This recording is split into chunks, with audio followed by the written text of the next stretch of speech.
रात्री एका कस्टमरनं दिली होती आपल्याला 10 व्हेज रोलची ऑर्डर. मग काय एकदम मस्त आणि परफेक्ट बनवून दिले त्यांना. त्यानंतर गेलो आम्ही हिंद केसरी स्पर्धेच्या मैदानाकडे. तर तिथला माहोल एकदम खतरनाक सेट होता. थोड्याच वेळात टायटलचा दावेदार आपल्या पृथ्वीराज मोहोळची कुस्ती लागली आणि भावांनो पहिलवानाने एकदम जबरदस्त डाव करून कुस्ती निकाली काढली. त्यानंतर आलो आम्ही घरी. तर नमस्कार मित्रांनो, स्वागत आहे तुमचं आपल्या नवीन व्लॉगमध्ये. नेहमीप्रमाणे सकाळी आवरून निघालो जिमला. जिम मध्ये पोहोचल्यावर बजरंगबलीचं दर्शन घेऊन लेग डे साठी भरपूर ताकद मागितली. त्यानंतर थोडा वेळ वॉर्मअप केला आणि स्मिथ मशीन स्क्वॉट्स घेऊन वर्कआउटला सुरुवात केली.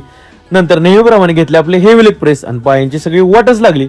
मग लेग्स फ्री करायला केले 20 मिनिटं इनक्लाइन वॉकिंग. मग शेवटी स्ट्रेचिंग करून वर्कआउट कंप्लीट केला आणि वर्कआउट संपवून निघालो घरी. येताना दूध आणि दही घेऊन पोहोचलो घरात. नंतर घेतला आपला प्रोटीन शेक, कारण एनर्जीची खूप गरज होती. थोड्या वेळात आवरून निघालो आपल्या कामाला आणि पोहोचलो कॅफे धीरामध्ये, कारण आज आपली ड्युटी इथंच लागली होती. पोचल्या आली व्हेज रोलची ऑर्डर. मग काय स्वरूप शेटने एका झटक्यात तयार करून दिली कस्टमरला. थोड्या वेळानं आलं भाऊचं पार्सल, तर त्यात होता स्प्रे.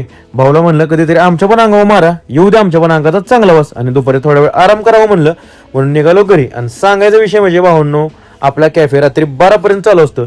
त्यामुळे लेट नाईट तुम्हाला काही ऑर्डर हवी असेल तर तुमच्या ह्या भावाच्या कॅफेत हक्काने या. पण घरी पोहोचलो तर लाईटच गेली होती, म्हणून परत निघालो कॅफेत पोहोचलो तर लगेच आली कोल्ड कॉफीची ऑर्डर. आणि बाहेरले ऊन पडलं होतं म्हणून कस्टमरला कॉफी देऊन थोडं चिल्ड केलं. त्यानंतर आपलं पण एक पार्सल आलं होतं. मग मॅडमला म्हणलं करावं, पण त्यात आपण जरा फेस वॉश वगैरे ऑर्डर केलं होतं. म्हणलं अगोदरच तुमच्या भावाकडे कोण बघणं झालंय आणि उन्हात फिरून जर काळा पडलो तर शेजारनं गेलो तरी तुम्हाला दिसणार नाही. मग घरी आलो तर तोपर्यंत लाईट आली होती. मग थोडा वेळ आराम केला आणि उठल्यावर नेहमीप्रमाणे घेतली आपली ब्लॅक कॉफी. आजच्यासाठी एवढंच. धन्यवाद. व्हिडिओ आवडला असेल तर तुमच्या ह्या भावाला नक्की फॉलो करा.